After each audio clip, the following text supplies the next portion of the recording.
Good afternoon on this April 11th. You're watching the English newscast. I'm Yumna Naufal, and here are today's top stories. Fierce fighting between rebels and government forces in southern Yemen kill at least 25 people overnight. Days of talks between Syria's government and opposition figures end in Moscow with no sign of a breakthrough. And a Cairo court confirms the death sentences for Muslim Brotherhood leader Mohammed Badi'a and 11 others. The Lebanese army, backed by armored vehicles, deployed heavily in Tripoli to maintain a calm in the northern city, one day after police dealt a major blow to Islamist militants, killing two and arresting an extremist preacher. Interior Minister Nuhad Mashnou said the information branch members had to fire back after they were shot at by the militants. He vowed authorities would hunt down wanted criminals and terrorist suspects throughout the country. He said the killing had not been decided. What happened is that the wanted man opened fire on the information branch, which had patrol return fire, resulting in the killing of the two men and wounding two information branch officers. Investigations with Sheikh Khalid Hoblos and two other suspects reveal that they are trying to activate dormant terrorist cells affiliated with the Islamic State of Iraq and the Levant in the eastern Bekaa Valley and the northern city of Tripoli. According to a Safir newspaper, the arrest of Hoblos, who is wanted for his involvement in clashes with the army in Hanine in late 2014, and two other accomplices were seeking to awaken sleeper cells in the Bekaa to carry out terror attacks. The newspaper said that security forces could not confirm the identity of Hoblos until he was transferred to Beirut's Internal Security Forces General Directorate, as he told security members that he was the brother of Sheikh Hoblos during his arrest. Sources said the daily and the investigations are still at the first stages, estimating that Hoblos will not easily confess. Fierce fighting between Iran-backed Shia rebels and government forces in southern Yemen continue, killing at least 25 people overnight, according to military and medical officials. The clashes were followed by a wave of pre-dawn airstrikes by a Saudi-led coalition against positions of the Houthi Shia rebels in Aden, the main southern city in the conflict-hit state. Street fighting in Aden between the Houthis and forces loyal to President Abdurrabu Mansour Hadi cost the lives of at least 7 combatants in a 12-hour period, according to a health official. Among them were an elderly woman, a man, and a child killed by snipers from the rebel forces. The official said, giving the same death toll as medical sources announced on Friday night. A tank shell by pro-government militias known as Popular Committees killed 6 Houthi fighters at Khor Maksar, a district of Aden held by Shia rebels.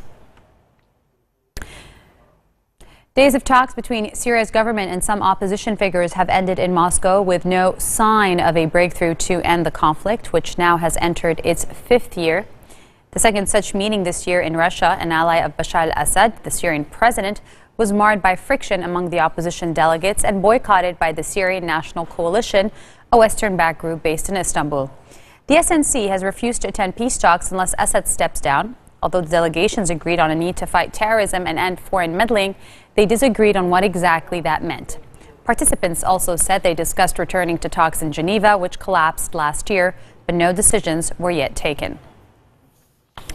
A Cairo court confirmed death sentences for Muslim Brotherhood leader Mohammed Badi'a and 11 other defendants and jailed a U.S. Egyptian citizen for life over Islamist protest violence.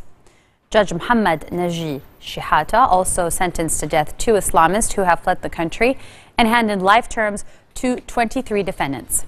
The defendants were accused of plotting unrest from their headquarters in a sprawling Cairo protest camp in the months after the military overthrew Islamist President Mohammed Morsi in July of 2013. Among those sentenced to life in prison was Mohammed Sultan, a U.S. Egyptian citizen who is on hunger strike. His father, Salah Sultan, was among the 11 detainees sentenced to death. Sultan's family called for Mohammed's immediate release in a statement after the verdict, charging that there was no evidence against him. Islamic State militants attacked Ramadi, the capital of Iraq's vast Anbar province, on multiple fronts, seizing 2 areas of the city's outskirts in a setback for a government campaign to retake the desert terrain. Security officials said the ISIS jihadists deployed vehicle and suicide bombs to tear through Iraqi government lines north of Ramadi overnight before attacking on foot. On Thursday, members of Iraq's Rapid Reaction Force were searching a town in the Al Houth area near the Ramadi, where several buildings had been destroyed. The head of UNRWA's Provincial Council, Sabah Khartout, called on Iraqi Prime Minister Haider al-Abadi to send urgent military reinforcements and supplies to the fighters, saying they were running low on ammunition. Abadi visited Anbar on Tuesday and declared the start of the operation to liberate the Sunni Muslim heartland, seeking to build on a victory over Islamic State last week in the city of Tikrit.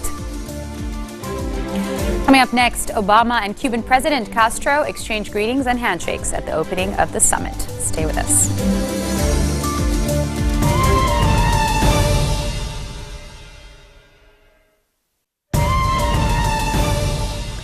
Welcome back to the 4:20 o'clock English News.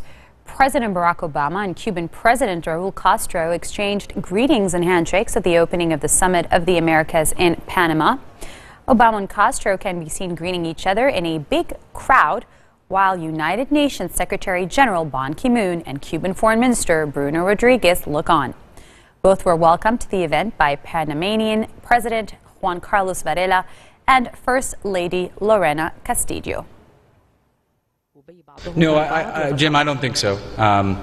The two leaders have made this decision and to pursue normalization, recognizing that there are going to be all kinds of differences along the way. There'll be some areas that we can identify for practical cooperation and some areas of difference. And again, the fact is we are nearing completion of the SSOT review. So we don't think that in any way should get in the way of the two leaders being able to have discussions. They've spoken on the phone twice. And in those discussions, they'll certainly have areas of difference, just as they also, I think, will underscore that they're both committed to the new path that the United States and Cuba are on. We're committed to establishing diplomatic relations with the Cuban government. So we are not focused on overthrowing the Cuban government. We're not focused on changing the existing regime at a time when we're, obviously engaging that government. I think where there's a difference relates to our respective political systems. And clearly the United States is going to continue to have issues with, at times be critical of elements of the Cuban political system. Only events that they'll be together at today are the arrival ceremony associated with the summit and then the leaders' dinner. So they'll be in the same room for those events.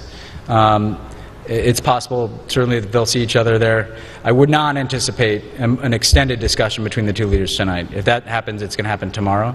But they'll be together with the other leaders at the arrival ceremony and the event, the dinner tonight. Second, I think he's very pleased that there's enormous support for this in the hemisphere. The last Summit of the Americas we were at, the only thing we talked about was why the United States was opposing Cuba participating in the Summit of the Americas, or why we were still maintaining our policy of isolation. Our Cuba policy, instead of isolating Cuba, was isolating the United States in our own backyard. And that had been the trend over many years. This time we arrive here, yes, not agreeing with everybody about everything. So certainly on an issue like Venezuela, we've had differences with the Venezuelan government. But I think you find very broad agreement from the leaders here that what the President did is the right thing, and it's going to open up the door, not just to greater engagement with Cuba, but potentially, I think, more constructive relations across the hemisphere generally. Hundreds of faithful Athens residents joined in the Good Friday procession of the Epitaph, the symbolic tomb of Christ led by Archbishop Ioannouros as part of a Greek Orthodox Easter celebrations. The Friday of Holy Week, traditionally called Good Friday, is a day of mourning in Christianity. It commemorates the execution of Jesus by crucifixion. The epitaph, or epitaphios as it is called in Greek, is an elaborate wooden bier adorned with fresh flowers, which symbolizes the tomb of Jesus after he has been crucified and taken down from the cross. In the middle of the bier, an icon of Christ is placed. The epitaph is then carried through the streets in a candlelit procession. Traditionally, young girls and women participate in adorning the epitaph with fresh flowers beforehand. A digital design company has recently designed a 3D printing artificial limb for an amputated wild goose in Johannesburg, South Africa. The Bunny Corp, a South African digital company, designed the 3D printing artificial limb.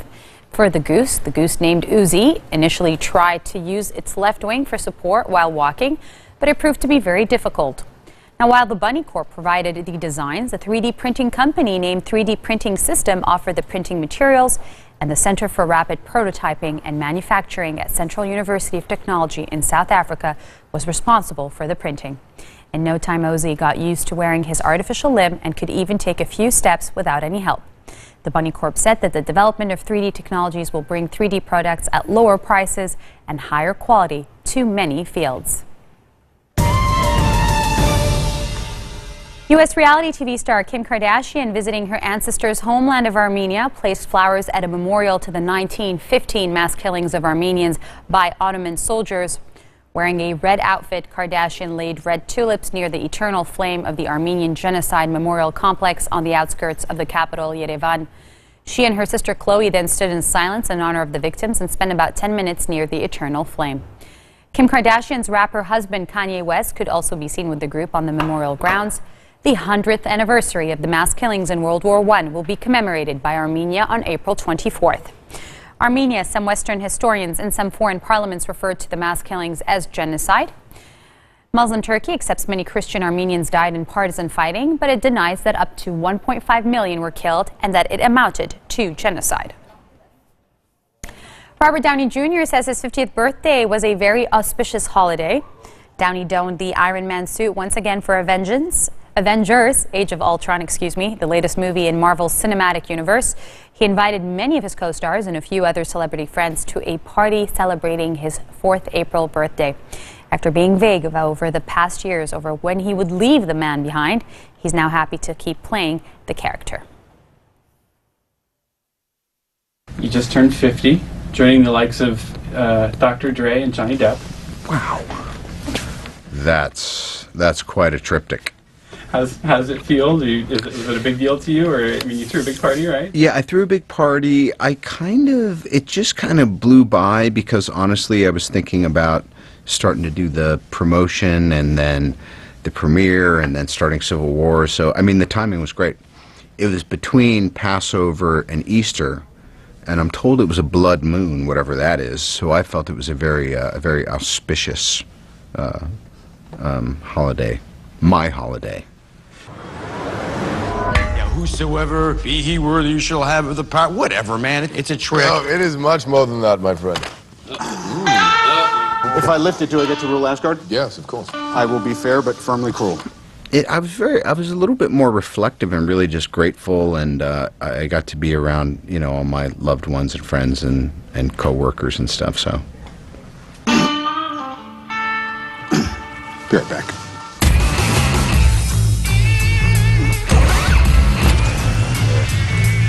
Are you even pulling? Are you on my team? Just represent, pull. All right, let's go. I was doing that one where you go, that one. It's been a while, though. I don't know that pose. Oh, you don't know that? I'm going to say it's pose 4. Okay. This vulnerable world needs something more powerful than any of us. Everyone creates the thing they dread. Ultron in the flesh. I was watching this thing that was about the making of Fatal Attraction, and they were talking about Michael Douglas as he was the lead in the movie, but he was also thinking about it very much objectively as a producer, and I really relate to that, and I think it kind of, one way it keeps you from just focusing on yourself too much, which is really dangerous if you're a borderline narcissist anyway, but the other cool thing about it is you get an education. So at this point, I know all the players so well, all the men and women who have been making these movies really work from A to Z. So I like that side of the camera. Avengers Age of Ultron opens in theaters at the end of this month. And on that note, we end our bulletin for today now for a reminder of our headlines. Fierce fighting between rebels and government forces in southern Yemen kill at least 25 people overnight. Days of talks between Syria's government and opposition figures end in Moscow with no sign of a breakthrough. And a Cairo court confirms death sentences for Muslim Brotherhood leader Mohammed Badia and 11 other defendants. That's it from me here at Future Television. Please have a nice Easter, and we'll see you again next week. Take care.